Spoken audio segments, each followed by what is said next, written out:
Good morning. Today going to talk about difference between debentures and shares. Source of finance എന്നുള്ള യൂണിറ്റിലെ പോർഷനാണ് നമ്മൾ discuss ചെയ്യുന്നത്.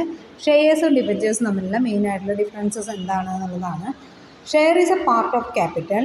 Debenture constitute a loan to the company. Share ഒരു part of ക്യാപിറ്റലാണ്, debenture ആണെങ്കിൽ ലോണിൻ്റെ ഒരു ഭാഗമാണ്.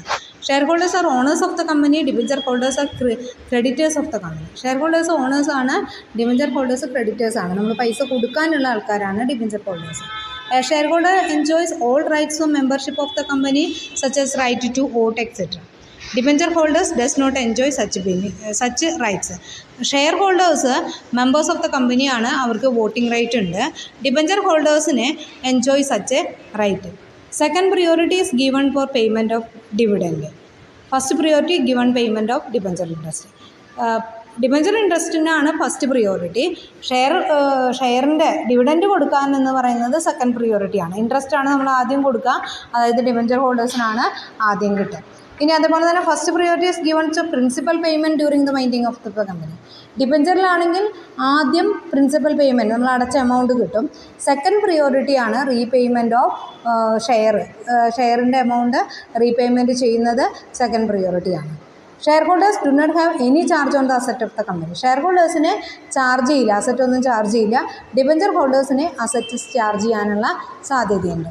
Dividends are payable only when the company earns profit. Then interest on debentures payable even if there is no profit. Dividend profit ഉണ്ടെങ്കിൽ മാത്രമേ കിട്ടുള്ളൂ. Interest ആണെങ്കിൽ ഡിബഞ്ചറിൻ്റെ ഇൻട്രസ്റ്റ് ഉണ്ടെങ്കിലും ഇല്ലെങ്കിലും അവർക്ക് ഇൻട്രസ്റ്റ് കിട്ടും.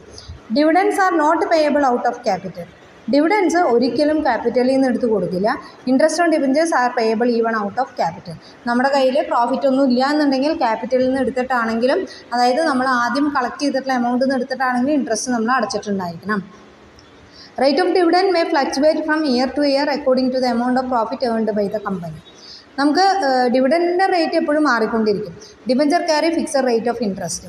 നമ്മൾ എത്ര വർഷത്തേക്കാണോ ഡിബഞ്ചർ വാങ്ങിയിട്ടുള്ളത് അത്ര വർഷം വരെ ഫിക്സഡ് റേറ്റ് ഓഫ് ഇൻട്രസ്റ്റ് ആണ് അവർക്ക് കൊടുക്കുക.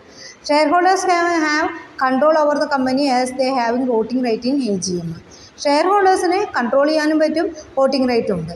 Debenture holders do not have voting right, so they do not have control over the company. ഇവർക്ക് വോട്ടിംഗ് റൈറ്റും ഇല്ല, കൺട്രോൾ ചെയ്യാനും പറ്റില്ല. Shares are not usually redeemed. Debentures can be purchased and redeem. Shares redeem ചെയ്യാൻ പറ്റില്ല, തിരിച്ചു കൊടുക്കാനായിട്ട് പറ്റില്ല. ഡിബഞ്ചേഴ്സ് പർച്ചേസ് ചെയ്യാനും പറ്റും, തിരിച്ചു കൊടുക്കാനും പറ്റും, റിഡീം ചെയ്യാനും പറ്റും. അതാണ് ഡിബഞ്ചറിൻ്റെ പ്രത്യേകത. അപ്പോൾ ഇതാണ് മെയിനായിട്ട് വരുന്ന ഡിഫറൻസസ് ഷെയറും ഡിബഞ്ചറും തമ്മിലുള്ളത്. Okay, thank U.